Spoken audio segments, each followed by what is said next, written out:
Welcome everyone to our channel, EdVision Cast. Today with us, we've got one of our educational experts, Mr. Ian Davies, the head of school for Garuda International, also the dean for Garuda International College. We're going to explore topics as we go along in this series.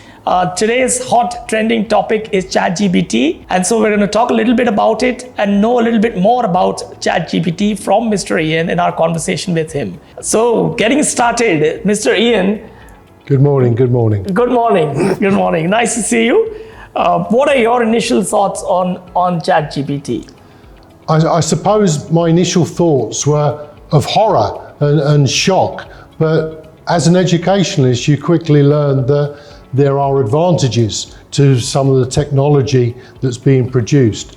We can't be ostriches and put our head in the sand and just ignore that it exists. I think there are many benefits from ChatGPT as well as negatives. And as an educational institution, we have to be aware and we have to deal with this with our staff, with our students, with our community, so that it doesn't become a threat and it doesn't replace the importance of writing and learning and people producing the work that is their own work.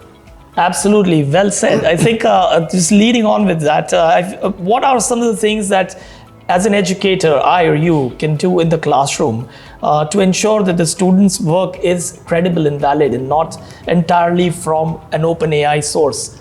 Okay, like many schools at the moment, we have a software that detects plagiarism. So every student's piece of work, we can actually run it through to check that it's their own. Now, ChatGPT and AI kind of circumvent that and replace that, so that's the issue. But these softwares are quickly getting on board and they can spot what's produced by a robot very quickly. But how can we use this in a classroom to actually help learning? I jotted a few things down quickly. First of all, we always say to our students, don't let a robot do your homework. That's very important. But we need to make our expectations very clear. So when we come into the class, we can use it constructively, for example. And one of the things I've done in my history class is to compare something that's written by the AI with something that's written by a student. And you actually see differences. And you won't actually see the AI's version being better. I guarantee you that, because what the AI misses is emotion. It misses the nuances. It misses that personal touch. And in lots of the writing that students have to do, their personal understanding and their personal knowledge cannot be written by a robot because they're referring to their own real life experience. Let me give you an example. In an essay recently, my students were asked to compare science and the arts. And to do that, they had to refer to some of the experiments that they've been doing in school.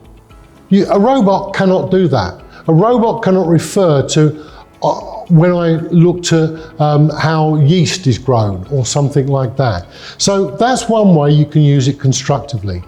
The second way, which I've done quite skillfully, I hope, is take a few pieces of written work from students in the past, which you always have, and slip in an AI written piece. Give it to the students to see which they think is the best. And you'll quickly see that the AI has attributes, good things, which the students might have missed, but they'll see immediately with I think a little bit of discretion, what has been copied and what has come from AI.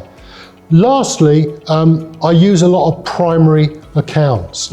Make it more important that students refer to the original in their work. That means they have to learn to reference properly, but they have to learn what was said originally by other writers rather than rely on the internet.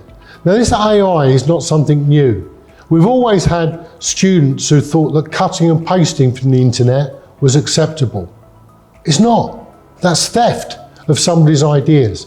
So this is not new to us, and we can use it very nicely to what we say bringing classes of authentic writing, how to write authentically. That's the key to it. Absolutely. I think you summed it up very well when you said that, that there is a personal touch that AI or any open source cannot replace.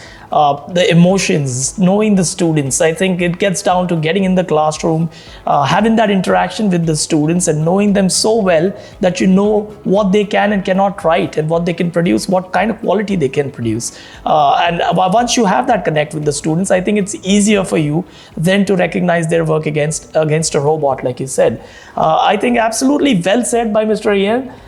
Thank you so much. So we end our presentation here today on that note, that be in touch with your students and have that personal touch. Thank you so much. We look forward to seeing you again next week.